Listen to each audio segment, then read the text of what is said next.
puis en RDC et aussi au Congo voisin, eh bien, la nuit a été très longue. Je vous laisse découvrir ça en images avec le reportage de Birdie Pambou, Dadi Songo Ozo, Joseph Amani et Lou Bureau.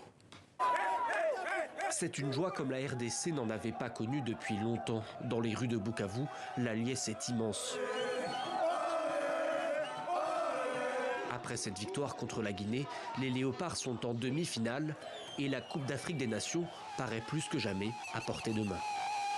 Nous allons remporter la CAN parce que les grandes nations sont déjà éliminées. C'est pour nous, la CAN est pour les Congolais.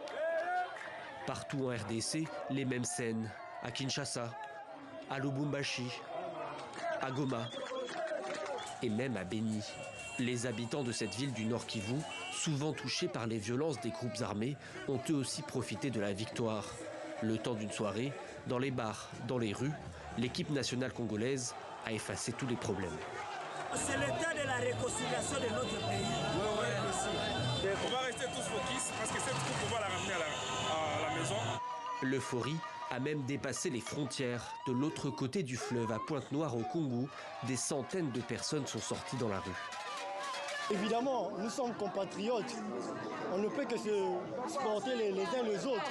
Donc du coup, moi je dirais, on est juste ambiancés, joyeux de leur soutien. On est juste contents. 9 ans après, revoilà la République démocratique du Congo en demi-finale d'une Coupe d'Afrique des Nations. Les Congolais connaissent leur prochain adversaire. Ce sera la Côte d'Ivoire, vainqueur du Mali. Ils joueront pour une place en finale. Voilà, la joie sur les deux rives du fleuve Congo et la surveillance du fleuve continue. Voilà. Continue de passer le mot.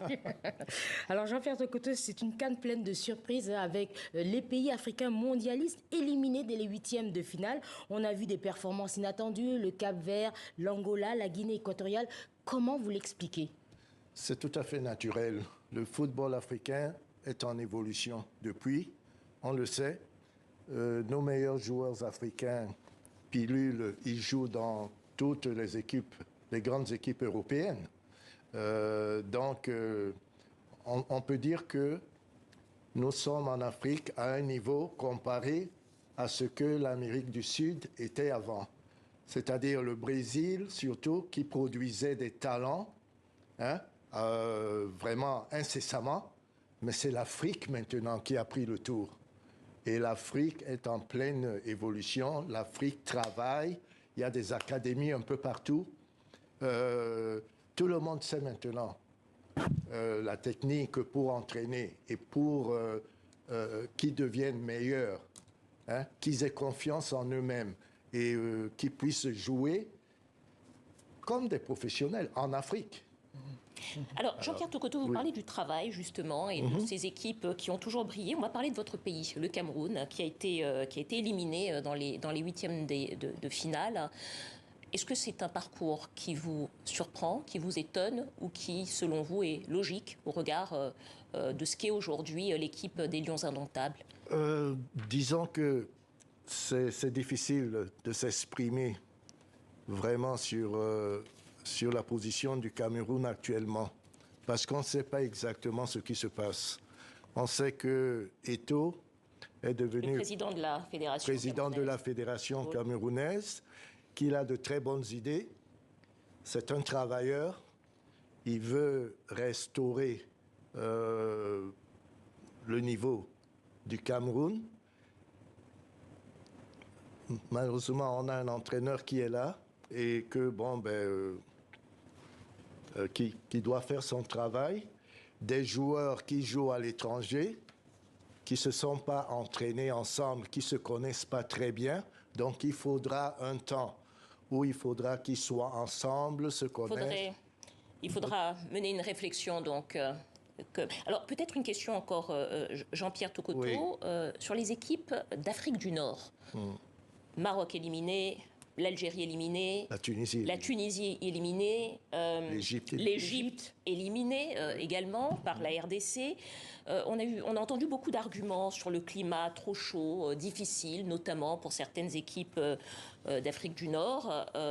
Est-ce que programmer des matchs à 14h, comme l'a fait la Confédération africaine de football, ça vous paraît raisonnable ou est-ce que vous dites que finalement ces arguments-là ne sont pas des arguments valables? C'est peut-être pas très raisonnable parce qu'il y a des moments où le soleil, à cette époque-là, est vraiment fait très très chaud, hein, surtout s'il y a l'humidité, hein, c'est le problème. J'aurais préféré que les matchs soient plus tard, hein, à partir de 17h, 18h, 19h, hein, comme c'est habituellement, c'est ce qui se passe. Mais là, je ne sais pas pourquoi le bilan des matchs aussi au milieu de la journée. Donc, ça peut poser des problèmes, mais vraiment, on est habitué en Afrique. On est habitué en Afrique. On peut jouer à midi. Hein. Moi, je l'ai fait. Beaucoup de matchs. Vous avez joué sous la neige Sous la neige. Quand il fait très, très froid, les pieds glacés, vraiment, on ne peut même pas bouger les orteils. Hein. C'est pas... Si on est bien préparé. Si on est bien préparé, ça peut fonctionner. Et c'est ce que montrent toutes les équipes qui sont en train de continuer de se qualifier. Absolument. Pour les demi-finales et puis ensuite pour les finales. Merci beaucoup, Jean-Pierre Tokoto. Merci.